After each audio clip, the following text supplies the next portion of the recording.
Hello दोस्तों, welcome to Madhavi results YouTube channel. We are here to discuss GK GS previous year questions series session, जो कि आपके exams के लिए बहुत ही इंपॉर्टेंट है। हम लोग जानते हैं कि किसी भी एग्जाम्स को क्रैक करने के लिए दो चीजों की रिक्वायरमेंट होती है। पहला है आपका सिलेबस और दूसरा है आपका प्रीवियस ईयर क्वेश्चंस। तो आज हम लोग 2021 से लेकर 2024 तक का प्रीवियस ईयर्स क्वेश्चंस को देखेंगे।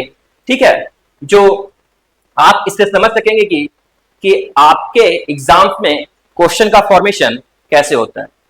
और हम लोग इस सीरीज में सब्जेक्ट वाइज हम लोग देखेंगे, क्वेश्चन को एनालाइज करेंगे कि क्वेश्चन कैसे आते हैं। चलिए दोस्तों, आज हम अपना सेशन स्टार्ट करते हैं और क्वेश्चन नंबर 1 की तरफ चलते हैं। क्वेश्चन नंबर 1 क्या कह रहा है, लेट्स सी। क्वेश्चन नंबर 1 कह रहा है, which article of the Indian constitution mention about the promotion of educational and economic interest of scheduled castes, scheduled tribes and other weaker sections। ये क्वेश्चन आपका SSC CGL में पूछा गया है और 2024 में ये क्वेश्चन पूछा गया है। क्या कह रहा है, भारतीय संविधान का कौन सा अनुच्छेद अनुसूचित जनजातियों और अन्य कमजोर वर्गों के शैक्षिक और आर्थिक हितों को बढ़ावा देने का उल्लेख करता है। आपके सामने ऑप्शन है, option A article 45, option B article 48, option C article 47 and option D article 46। इस क्वेश्चन को लगाने के लिए मैं आपको 5 सेकेंड दूंगा। ठीक है, तो आप इस क्वेश्चन को ट्राई करें और इसका आंसर बताएं कि इसका राइट आंसर क्या होगा। चलिए,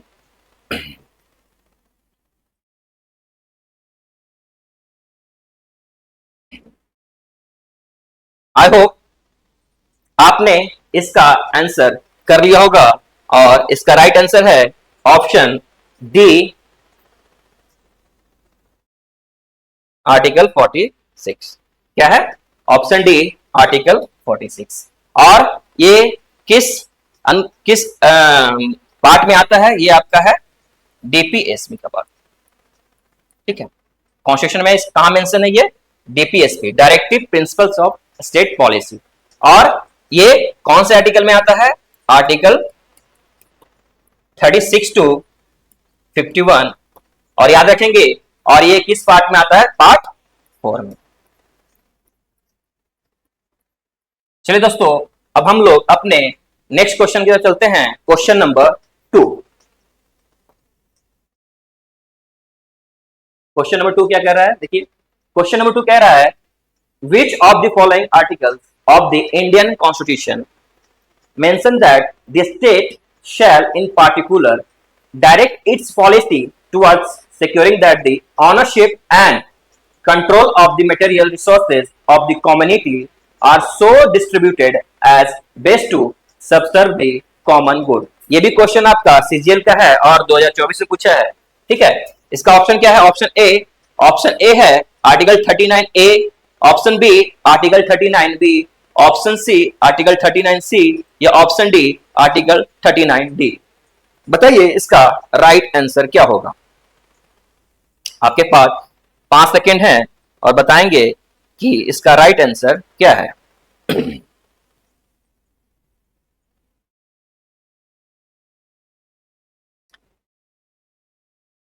आई होप आपने इसका आंसर कर लिया होगा और इसका राइट आंसर है option B article 39B।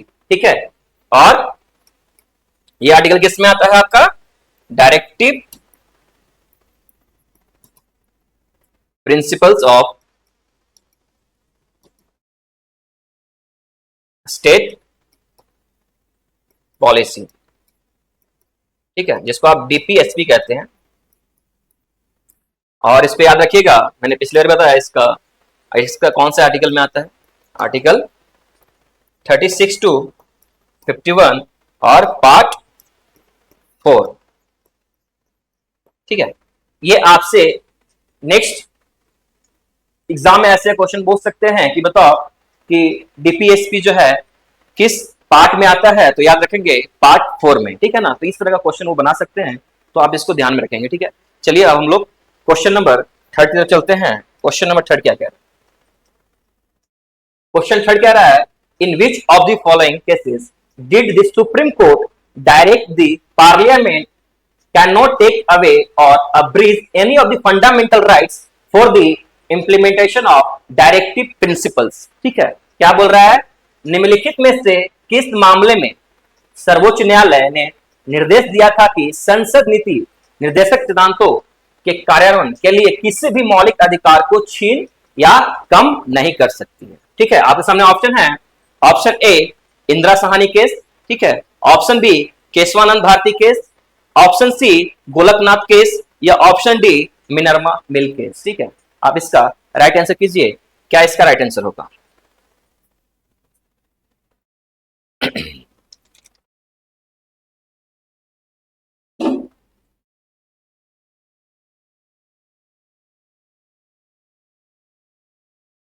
I hope आपने इसका आंसर कर लिया होगा। The right answer is Golaknath case. ठीक है ना, option C is the right answer.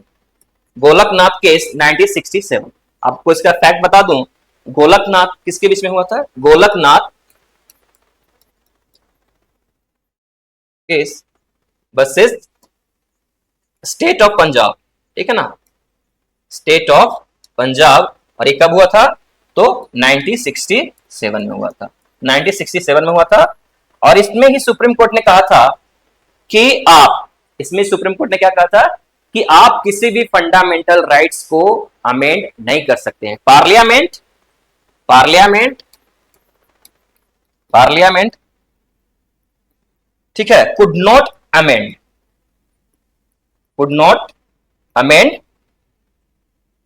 कौन सा? Fundamental rights.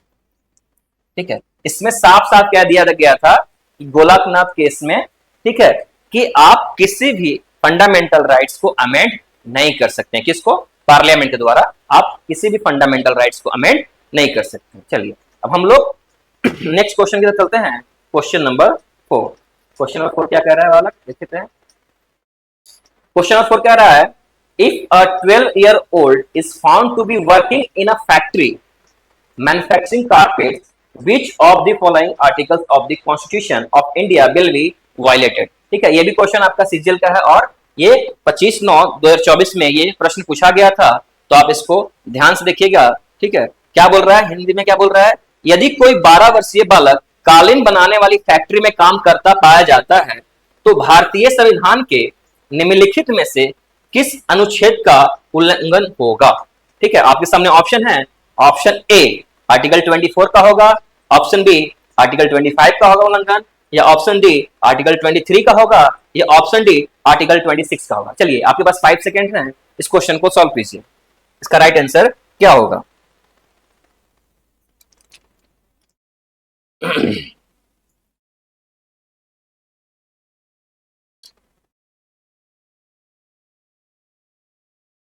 आई होप आपने इसका आंसर कर लिया होगा।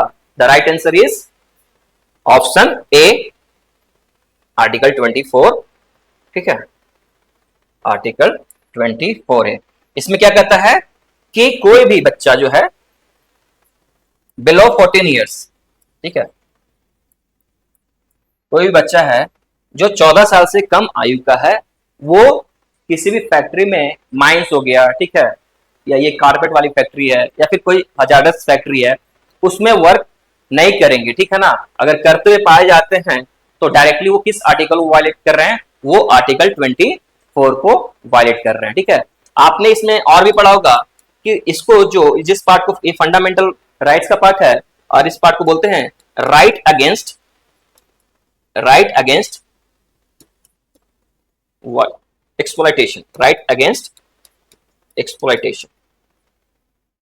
ठीक है, इसके अंडर ही हम लोग 2 आर्टिकल्स के बारे में पढ़ते हैं।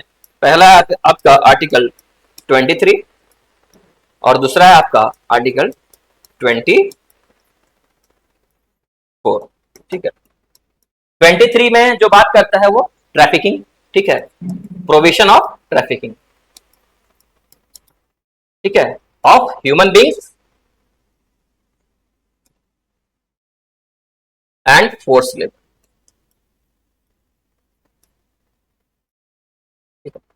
मतलब आर्टिकल 23 क्या कहता है कि प्रोविटर है, ठीक है, आप किसी की भी किसी ह्यूमन बींग्स का ट्रैफिकिंग नहीं कर सकते हैं, ना ही कोई फोर्स लेबर कर सकते हैं। वो आर्टिकल 23 में पूछता है, वो बताता है उसको। और आर्टिकल 24 में आपसे क्वेश्चन पूछा हुआ है कि ठीक है ना, कि अगर बच्चा 12 साल का है और अगर वो किसी फैक्ट्री में काम करता हुआ पाया जाता है तो वो किस आर्टिकल को वायलेट कर रहा है, तो सीधे आपको पता होना चाहिए वो आर्टिकल 24। इट मीन्स ये 24 की बात कर रहा है, ठीक है ना। और याद रखिएगा, हो सकता है नेक्स्ट एग्जाम में आपसे ऐसे क्वेश्चन पूछ रहे हैं कि बताओ आर्टिकल 23 क्या करता है, या फिर ऐसी एग्जांपल देके स्टेटमेंट क्या पूछ सकते हैं कि trafficking of human beings and force labour comes under which article. ठीक है, तो आप क्या क्या बोलेंगे, आर्टिकल 23 में, ठीक है ना, 23 में आता है। चलिए दोस्तों, अब हम लोग अपने नेक्स्ट क्वेश्चन की तरफ चलते हैं। Question number 5। क्वेश्चन नंबर 5 क्या कह रहा है, देखिए, ये भी एसएससी सीजीएल में टीयर 1 में पूछा गया क्वेश्चन है, और कब पूछा है, 26/9/2024 को पूछा गया है। ठीक है, तो देखते हैं क्या पूछ रहे हैं। ये कह रहे हैं which of the following are enumerated in part 4 of the Indian constitution from article 36 to 51। ठीक है, क्या बोल रहे हैं कि भारतीय संविधान के भाग 4 में अनुच्छेद 36 से 51 तक निम्नलिखित में से कौन से वर्णित हैं। ऑप्शन है आपके सामने, option A fundamental rights, option B fundamental duties, option C directive principles of state policy, और द डी क्या है, द यूनियन। ठीक है, चलिए इस क्वेश्चन का आंसर कीजिए। इस क्वेश्चन का आंसर क्या बताइए, क्वेश्चन 5 का आंसर क्या होगा, आर्टिकल 36 to 51 किस में आएगा बताइए।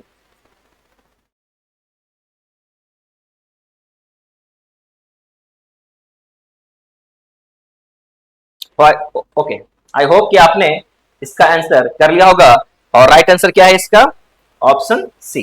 ठीक है, कौन सा आंसर इसका, ऑप्शन सी क्या कहता है, directive principles of state policy. ठीक है ना, option C directive principles of state policy. ठीक है, मैंने पहले भी बताया था आपके पीछे, इस क्वेश्चन के पीछे मैं आपको बताया कि जो आपका डीपीएसपी जो है, डीपीएसपी जो है वो आर्टिकल 36 to 51 में आता है। ठीक है, और तो 51 में आता है, और किस पार्ट में आता है, ये पार्ट 4 याद रखेंगे। ठीक है, डीपीएसपी किस पार्ट में आता है, पार्ट 4 में आता है। और एक चीज याद रखिएगा, और डीपीएसपी जो होता है ना बालक, वो नॉन जस्टिसिएबल इन नेचर होता है। क्या होता है, non justiciable in nature, non justiciable in nature. Non justiciable in nature का मतलब क्या हुआ कि अगर इन राइट्स, इन आर्टिकल्स का, इन अनुच्छेद का अगर वायलेशन भी होता है आपके साथ, तो आप कोर्ट में नहीं जा सकते हैं। बट फंडामेंटल राइट्स में क्या है, फंडामेंटल राइट्स में कि जस्टिसिएबल इन नेचर है, कि अगर आपका फंडामेंटल राइट्स कोई वायलेट करता हुआ पाया जाता है तो आप कोर्ट जा सकते हैं। ठीक है ना, इस डिफरेंस को समझिएगा। चलिए अब हम लोग नेक्स्ट क्वेश्चन की तरफ चलते हैं। Question number 6। क्वेश्चन नंबर 6 क्या कह रहा है, देखिए, which article of the Indian constitution provides for protecting and improving the environment and safeguarding forest and wild life. ये भी क्वेश्चन सीजीएल में पूछा गया है और 2024 में पूछा गया था। क्या पूछ रहा है आपसे कि भारतीय संविधान का कौन सा अनुच्छेद पर्यावरण की सुरक्षा और सुधार तथा वनों एवं वन्य जीवों की सुरक्षा का प्रावधान करता है। आपके सामने ऑप्शन है, option A article 47A, option B article 47B, article C article 40 sorry option C article 48A and option D article 49C। चलिए इसका आंसर कीजिए। क्वेश्चन 6 का आंसर क्या होगा,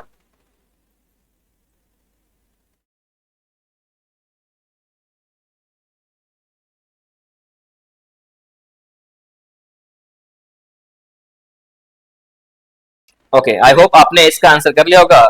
the right answer is option C article 48A, article option C article 48A। ठीक है, अनुच्छेद 48A जो है आपके किसके बारे में बात करता है? पर्यावरण की सुरक्षा और सुधार के बारे में बात करता है, साथ में आपके इन्वायरमेंट और फॉरेस्ट एंड उसके वाइल्ड लाइफ को प्रोटेक्शन के बारे में बात करता है कौन? Article 48A। ठीक है, तो आप इसे याद रखिएगा, ये डीपीएसपी के अंदर आता है आर्टिकल 48A। और मैंने बताया भी कि किस आर्टिकल में आता है? आर्टिकल 36 टू 51 में आता है। और याद रखेंगे जो डीपीएसपी का एम क्या होता है? डीपीएसपी का एम क्या होता है? एक वेलफेयर स्टेट बना, क्या होता है? वेलफेयर स्टेट बनाना और socio and economic justice provide करना। ठीक है, पहला क्या हो गया आपका? एक वेलफेयर स्टेट बनाना और दूसरा socio and economic justice provide करना। Socio and economic justice provide करना, ये डीपीएसपी का दो एम होते हैं। ठीक है, पहला वेलफेयर स्टेट बनाना और दूसरा socio and economic justice provide करना। ठीक, चलिए अब हम लोग अपने नेक्स्ट क्वेश्चन नंबर 7 की तरफ चलते हैं। क्वेश्चन 7 क्या कर रहा है वाला, देखते हैं। क्वेश्चन 7 क्या रहा है?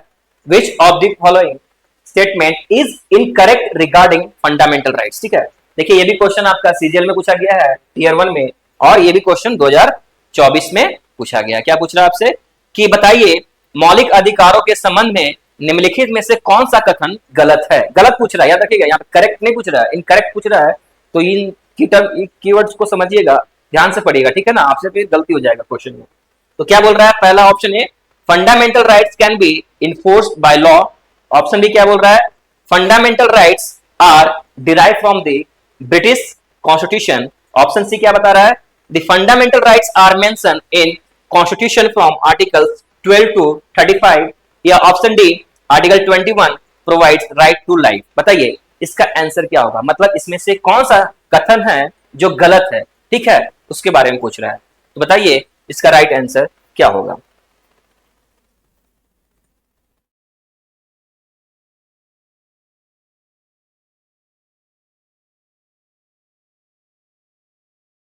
आई होप आपने इसका आंसर कर लिया होगा। और जो गलत कथन है वो है आपका ऑप्शन बी। क्या बोल रहे हैं ऑप्शन बी में? क्या बता रहा है कि भाई साहब फंडामेंटल राइट्स जो है हमने कहां से लिया है? ब्रिटिश कॉन्स्टिट्यूशन से लिया है। नहीं, ब्रिटेन से नहीं लिया है, ब्रिटिश से नहीं लिया है, हमने अपने फंडामेंटल राइट्स को कहां से लिया है, इसको याद रखिएगा। ठीक है, नेक्स्ट क्वेश्चन में आपसे पूछ सकते हैं अगली बार कि बताइए कहां से लिया है। तो हमने फंडामेंटल राइट्स को कहां से बोरो किया है बालक? हमने किया है borrow from USA, United States of America. ठीक है, तो हमने फंडामेंटल राइट्स को कहां से लिया है? यूनाइटेड स्टेट्स ऑफ अमेरिका से लिया है। ठीक है, और फंडामेंटल राइट्स किस पार्ट में आता है बालक? फंडामेंटल राइट्स पार्ट थर्ड में आता है। और याद रखिएगा फंडामेंटल राइट्स किस आर्टिकल में आता है? वो आता है आर्टिकल 12 से 35। इसको याद रखिएगा। हो सकता है नेक्स्ट क्वेश्चन में, नेक्स्ट एग्जाम में आपसे नेक्स्ट क्वेश्चन आपसे यहां से पूछ सकते हैं कि बताइए फंडामेंटल राइट्स किस पार्ट में आता है, या फिर फंडामेंटल राइट्स का आर्टिकल कहां से कहां तक है। ठीक है, तो इस चीज का ध्यान रखिएगा, ऐसे क्वेश्चन का फॉर्मेशन होता है। ठीक है, चलिए अब हम लोग अपने नेक्स्ट क्वेश्चन के चलते हैं। Question number 8। क्वेश्चन नंबर 8 क्या कर रहा है बालक? क्वेश्चन नंबर 8 पूछ रहा है आपसे, विच committee identify the existence of legal provisions for implementation of some of the fundamental duties।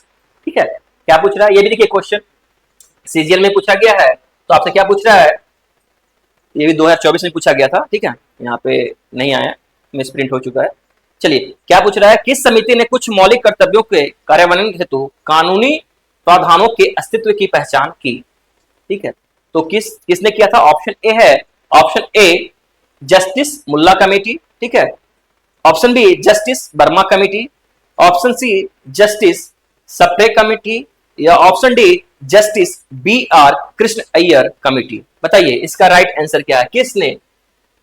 किस कमेटी ने आइडेंटिफाई किया था, ठीक है, फंडामेंटल ड्यूटीज के लिए? बताइए इसका राइट आंसर क्या होगा?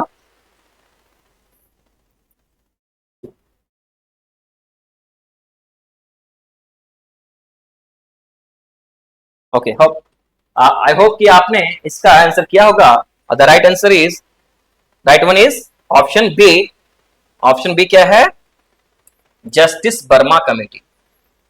किस कमेटी के थ्रू आया हुआ था existence of legal provision for implementation of some of the fundamental duties. ठीक है, तो याद रखेंगे फंडामेंटल ड्यूटीज के बारे में पूछ रहा था, किस कमेटी के थ्रू हुआ था?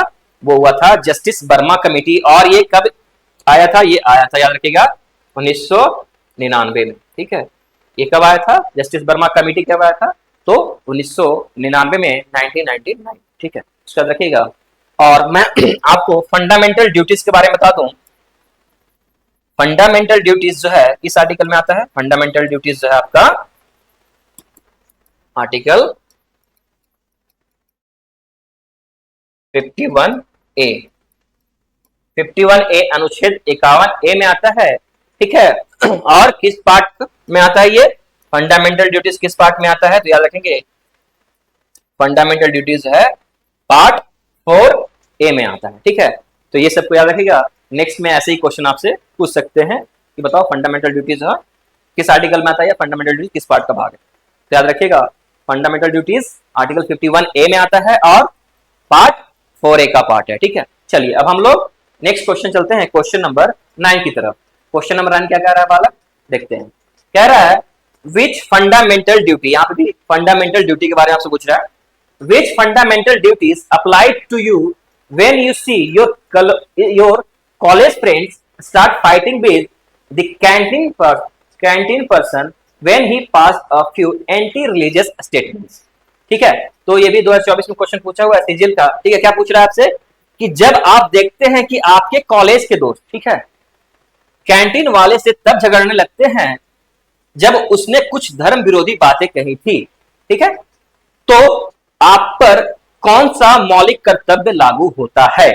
तो बताइए। ऑप्शन है, option A to promote harmony and spirit of brotherhood. Option B to value and preserve the rich heritage. Option C to develop the scientific temper, humanism and the spirit of inquiry. ठीक है, option D क्या कह रहा है? To protect and improve our natural environment. ठीक है, तो बताइए इसका राइट आंसर क्या होगा? क्वेश्चन 9 का राइट आंसर क्या है बताइए।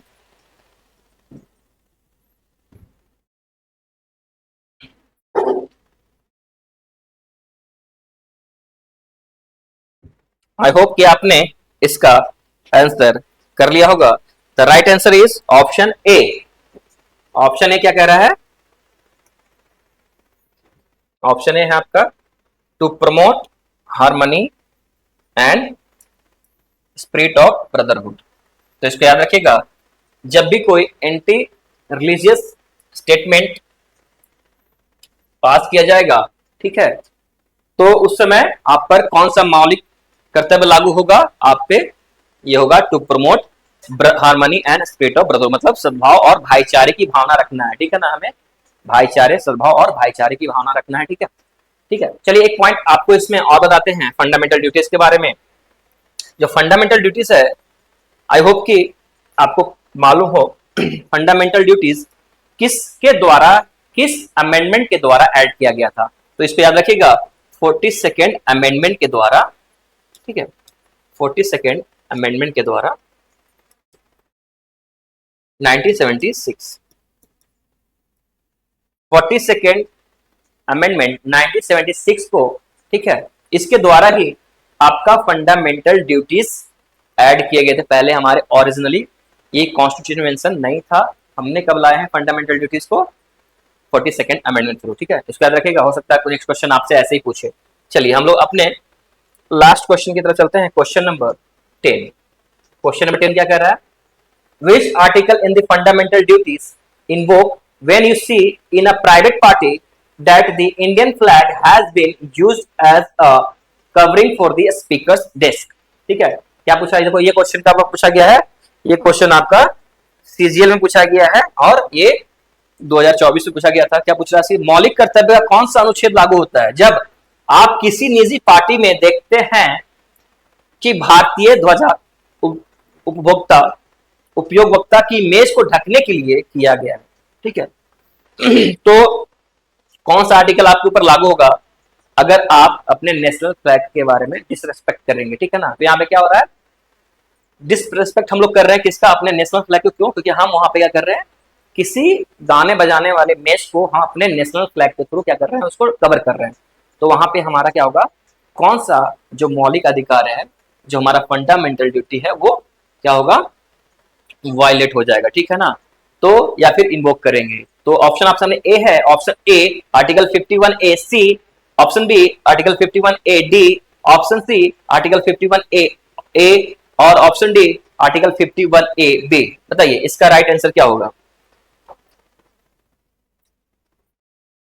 आपके पास समय है, बताइए इसका राइट आंसर क्या होगा, किस आर्टिकल को हम यूज करेंगे अगर कोई ऐसा करता हुआ पाया जाए।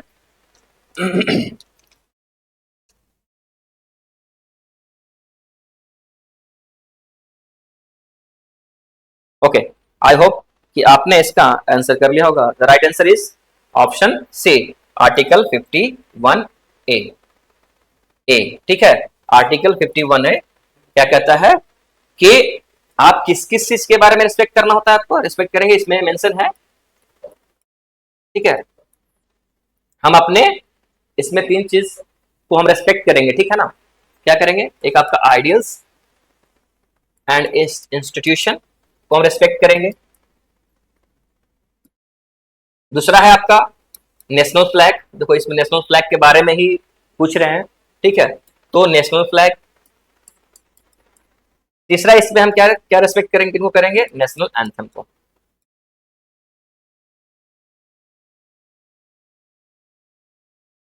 देखो ये सब चीजें जो है आपको फोर्सफुली नहीं कराया जाएगा, but it's your fundamental duty. आपका मौलिक कर्तव्य है कि आप हम मिलके इन चीजों का रेस्पेक्ट करें, ठीक है, इनकी इज्जत करें, ठीक है। तो यहाँ पे क्या हो रहा था, हम इनको डिसरेस्पेक्ट कर रहे थे क्योंकि किसी प्राइवेट पार्टी में हमारे फ्लैग को यूज करके वो एक बॉक्स को ढकने की कोशिश की गई है, ठीक है। तो वही पूछ रहे हैं, तो उसमें हमारा कौन सा मौलिक कर्तव्य जो इन्वोक करेगा या फिर हम किसको डिसरेस्पेक्ट कर रहे हैं। तो याद रखिएगा आर्टिकल 51 ए बताता है कि हमें किस किस चीज को रेस्पेक्ट करना है। तो किसको करेंगे, आइडियल्स एंड इंस्टीट्यूशन को करेंगे, बी दूसरा नेशनल फ्लैग को करेंगे, तीसरा नेशनल एंथम को करेंगे, ठीक है। चलिए अब आज का हमारा सेशन यही समाप्त होता है, ठीक है। तो मैं आपके लिए डेली, ठीक है, 10 क्वेश्चन का सेट सब्जेक्ट वाइज हम लाएंगे, ठीक है ना। और हम एनालाइज करेंगे और उसके अकॉर्डिंग हम कुछ आपके इंपॉर्टेंट पॉइंट्स भी डिस्कस करेंगे ताकि आपको आपके एग्जाम्स में, ठीक है, उसके लिए आपको मतलब इंपॉर्टेंट होगा, ठीक है। और आप एग्जाम में बैठेंगे तो हो सकता है कि कुछ पॉइंट्स जो मैं आपको इसमें एनालाइज करके बता रहा हूँ, हो सकता है नेक्स्ट एग्जाम में वही पॉइंट्स या उस पॉइंट से क्वेश्चन बना दिया जाए, ठीक है ना। तो आप इसको इस सीरीज को ध्यान से देखेंगे, ठीक है। चलिए हम आज का सीरीज यही समाप्त करते हैं, बाकी हम अपने नेक्स्ट सेक्शन में मिलेंगे, ठीक है। चलिए थैंक यू, जय हिंद।